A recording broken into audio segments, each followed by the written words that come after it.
Hoje a gente vai falar um pouco sobre a tríade trágica da existência.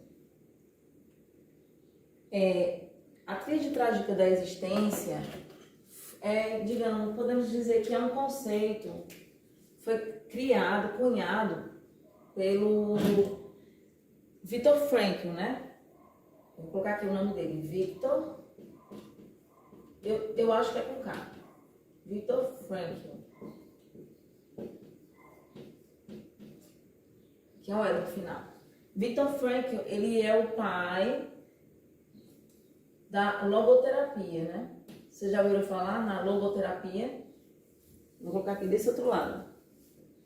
Logoterapia.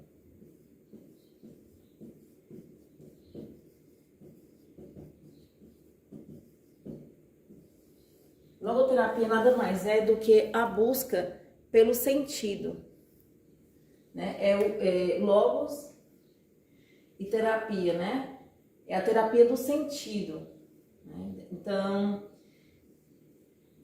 essa terapia do sentido, ela fica mais fácil da gente entender a partir do pressuposto dessa tríade trágica da existência, que é justamente, como ele coloca, a dor ou sofrimento, a culpa ou a morte. Em algum momento da nossa vida, essas três senhoras, elas batem na nossa porta.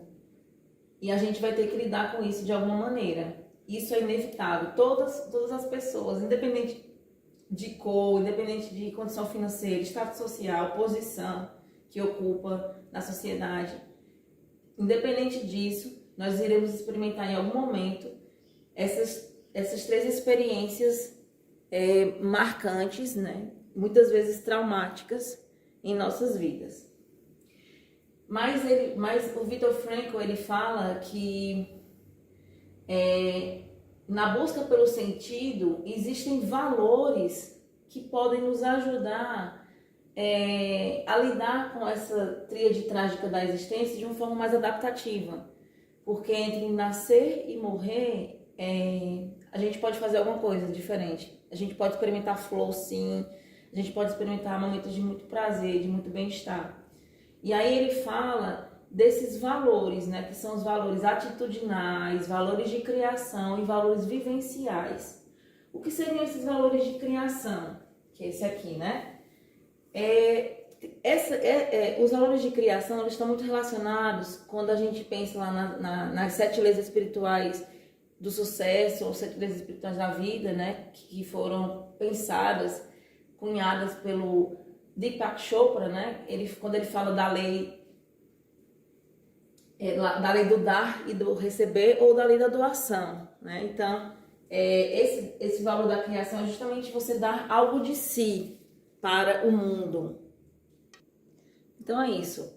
Os valores de criação, eles estão relacionados ao dar algo de si, a de produzir algo, dar algo de si ao mundo, né? E aí a gente pode também associar com o que a psicologia positiva fala das virtudes, né? As virtudes da transcendência, sobretudo.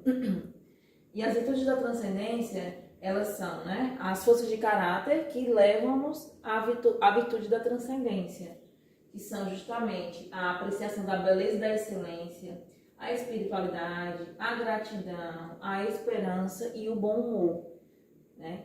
Então, você não achar que você é sempre vítima do mundo, né? Você não assumir esse papel de vítima, é você entender que para além de coisas que você não pode escolher, que você não pode controlar, existem coisas que você pode fazer, né? Que você pode lidar com a sua dor de uma forma sublimatória também, né? Ou seja, esse dar algo de si, ele se refere a atividades que podemos exercer e possibilitar uma contribuição para o mundo, né?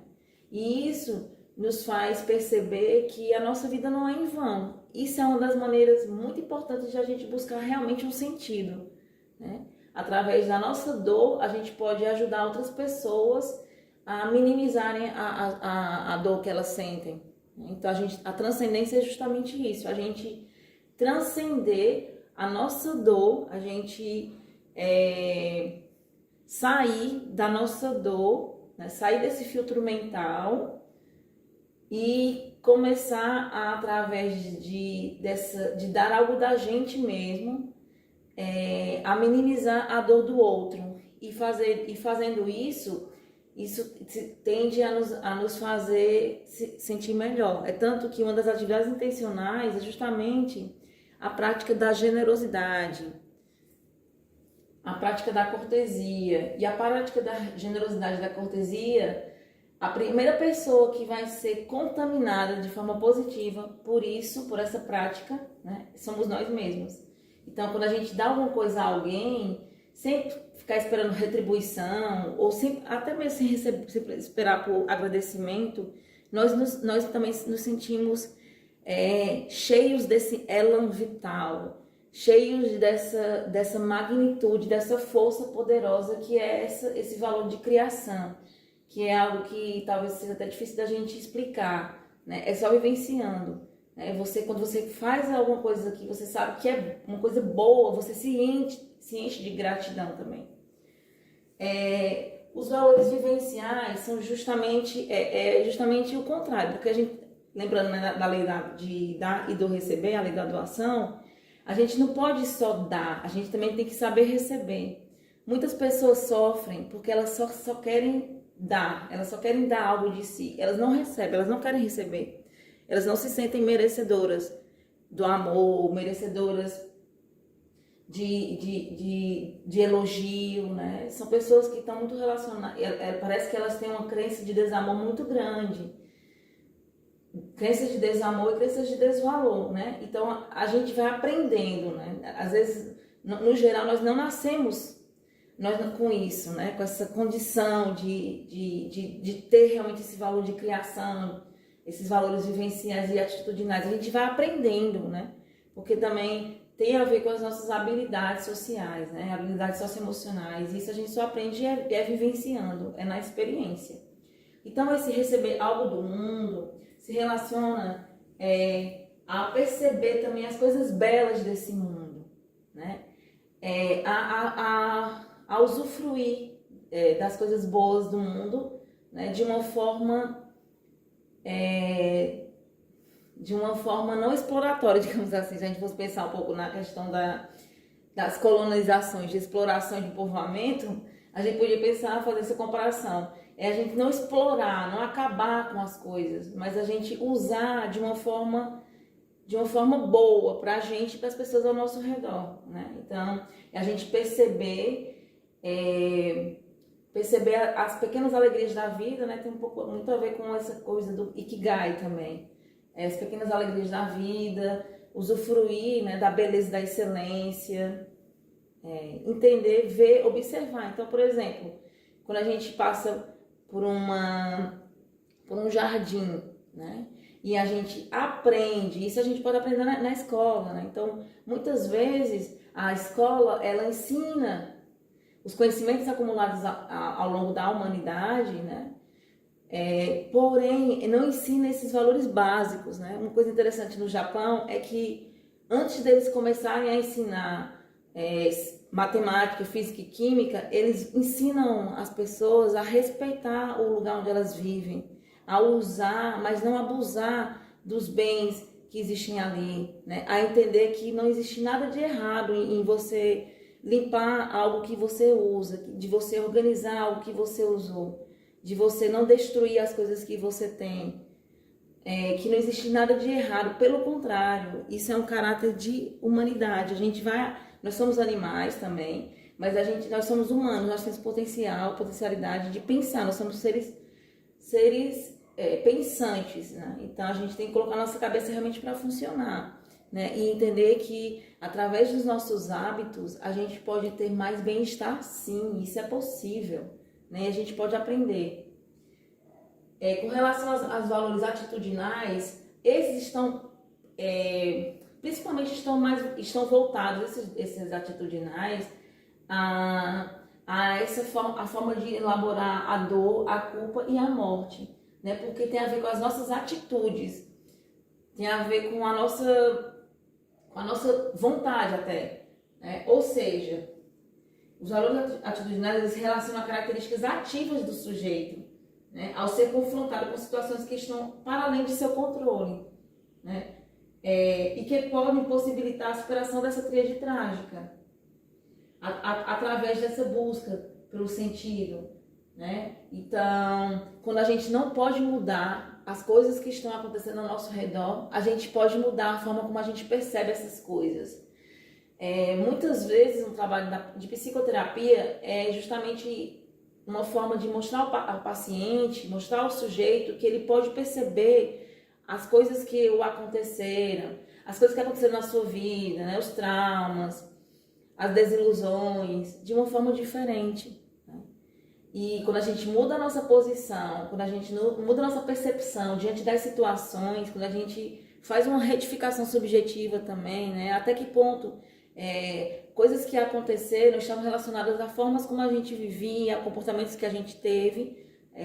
Isso vai fazendo com que a gente veja situações que não podemos mudar porque já passaram, ou coisas que estão acontecendo que também independem da nossa vontade, de uma forma humana, de uma forma mais digna, né? Então, esses valores atitudinais talvez sejam os mais difíceis da gente conseguir, sobretudo em sociedades como a nossa, como no Brasil, que nós temos uma tendência né, até, sei lá, pelo neoliberalismo, por essa ideia de que se você não consegue coisa é porque você que é um fracassado, se você não consegue passar no vestibular, passar em qualquer concurso, fazer doutorado, pós-doutorado, que você, o problema é seu, né, que o fracasso é seu e a competência é sua, isso faz com que a gente se sinta despossuído de si, né? Então, aquela diferença entre poder pessoal e poder posicional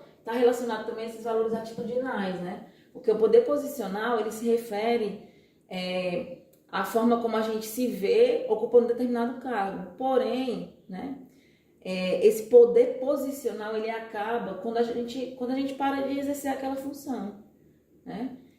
E já o poder pessoal, esse é infinito, esse não tem fim, esse não acaba, mas a gente, como vai perdendo nossa espontaneidade ao longo da vida, né? Essa capacidade da gente perceber as coisas que nos acontecem de uma forma diferente, não como vítimas, não como incompetentes ou fracassados.